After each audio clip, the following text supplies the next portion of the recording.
Questions. Go. I am. Okay, go. Okay. Thank you for chairing today. You did such a great job. It's very kind of you.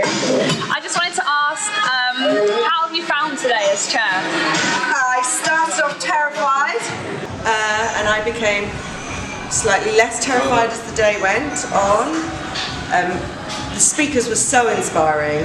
It made the rest of the day very easy and very relaxing. So thank you again for talking. That was a really, really great talk. I just wanted to ask how you're feeling after that.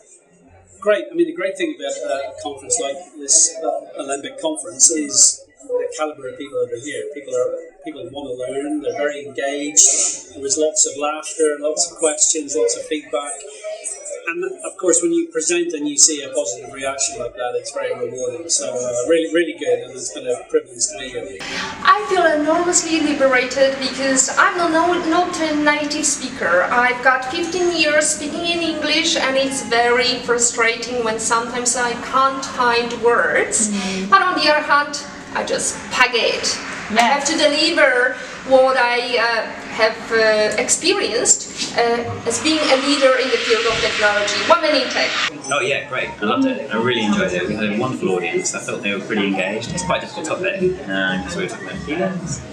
So I didn't want to tune into that. I wanted to let everybody understand that. In this setting it could be quite challenging to talk about that. But I thought, given that, they handled it really well.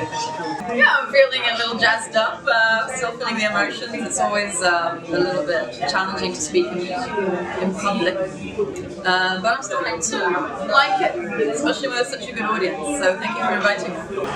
Oh, actually I'm feeling energised and really lively about it, and that's not just the adrenaline coursing through my veins having stood up and delivered a presentation, but the interaction in the room, the people that are here, the nods, the grins, the laughter, and then the conversations afterwards have been absolutely fantastic. I feel like, through the whole day, everybody at the conference, at the Alembic conference today, is kind of really invested in it and really engaged and wants to have those conversations, and that's what gives me a buzz, and that's why I think I'm really energised and buzzed here. I feel really good. It was a really lovely audience, so really open, got them playing games, which was good. And then the question and answer afterwards was just, well, it was interesting and exciting. I think lots of things that I said landed, and that's always the point of conferences, right? So could you just give us an overview on what your talk was about? Yeah, so it's the whole idea about really unmasking yourself, so really revealing your true self. And in order to do that, I believe you've got to be able to tell your own stories. I believe you've got to really know how to be really present and have a really good sense of intent. And then also I think it's really important about self-care, because I think in leadership we manage to put our own needs quite often right down at the bottom. And so for me it was a talk all about how you can really be your best self and really unmask it. Yeah, so I wanted to pass on a message that gives people permission to be vulnerable, because much of the time we're feeling quite braced. If you ask any person on the street, they're probably a little bit stressed as they go about their daily life, do their work. So it's about remembering it's okay also to tune into yourself, pay attention to what you're feeling, what you're experiencing, and respond to that. It might be just breathing and being with it. It might be going and speaking to some friendly person about what's going on with it. It might be about thinking about a big decision you need to make and giving yourself the space and the time to do that. So it's about creating an environment within ourselves, but also in our workspaces, especially for leaders, to create that in their company, where this kind of vulnerable process can happen. What I wanted to focus on today was the fact that anybody can be a leader, and it's not happening out of own volition. You have to prepare yourself to sometimes feel uncomfortable, and you have to be comfortable with discomfort. So my presentation was called Conversation, and what I mean by that is that we are torn between our emotional lives and having a rational view of business. And my speech was about how we need both, and how at the moment it's all irrational, and so we deny the feelings, but actually to be successful and beat the competition you need positive engagement, positive feelings, positive emotions and momentum.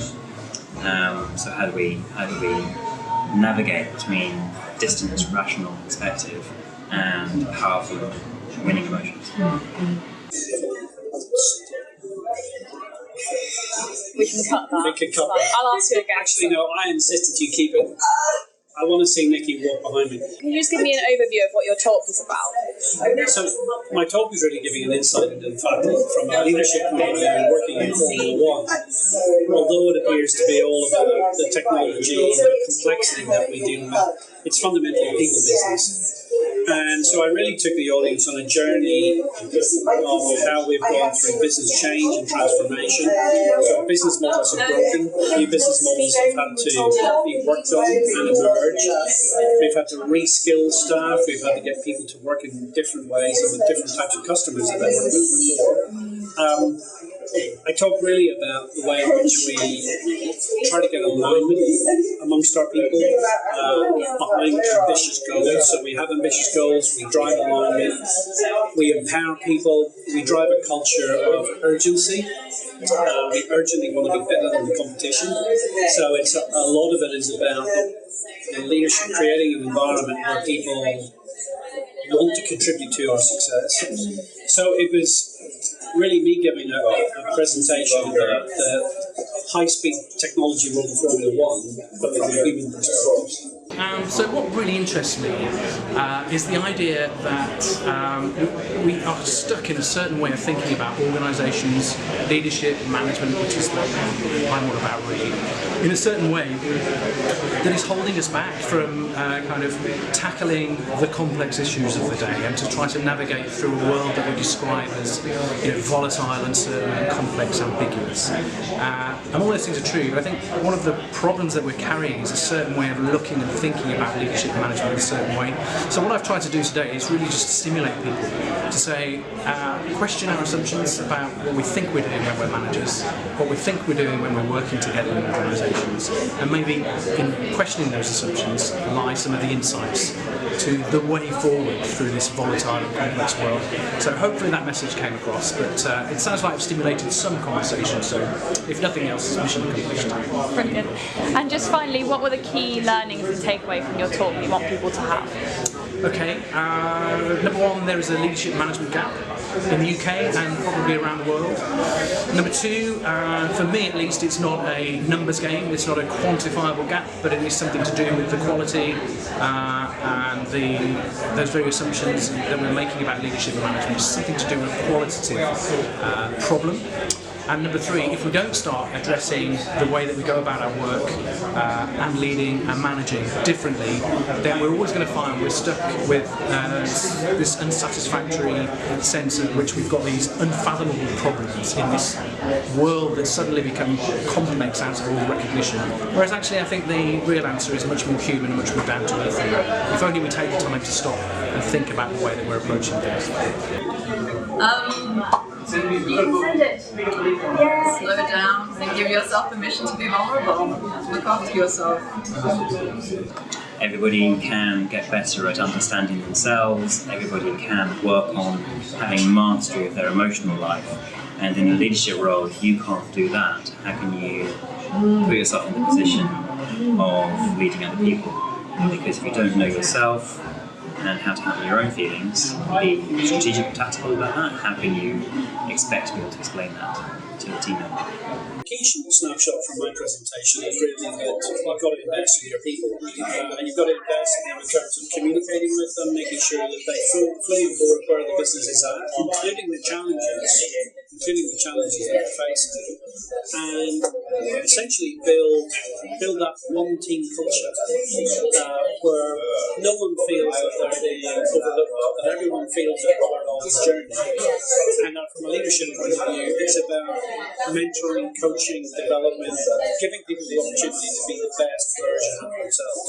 I covered the fact that technology can work to our benefit and how you can build your brand online as well as offline by delivering a value so many of us can relate to, and they can share the value and they can share the actions and deliver shared profits. key learnings for me is I want people to be proactive in deciding how they want to come across. I want people to really look and prioritise their own self-care, and I also really want people to be brave enough to own their own stories, so that way they'll be authentic leaders. What were your main takeaways from today? Oh, I've written them down, and I wish if you told me I could have them in front of me. We have managers meetings once a month, so I'm definitely going to introduce 10 minutes of breathing before we start the meetings, and we're going to roll that out to all our other meetings. We have meetings called huddles, so our receptionists have a huddle, our meeting room staff have a huddle, our ops staff have a huddle. So I'm going to introduce that so we can slowly start the concept of mindfulness and training with all the staff, so they can have that as a life skill. That's great. I mean, you've basically answered my second question, which is what will you do differently? Oh, well, definitely that. And I think the other one was about taking 5 or 10 minutes at the beginning of the day to decide your intent for all of your meetings.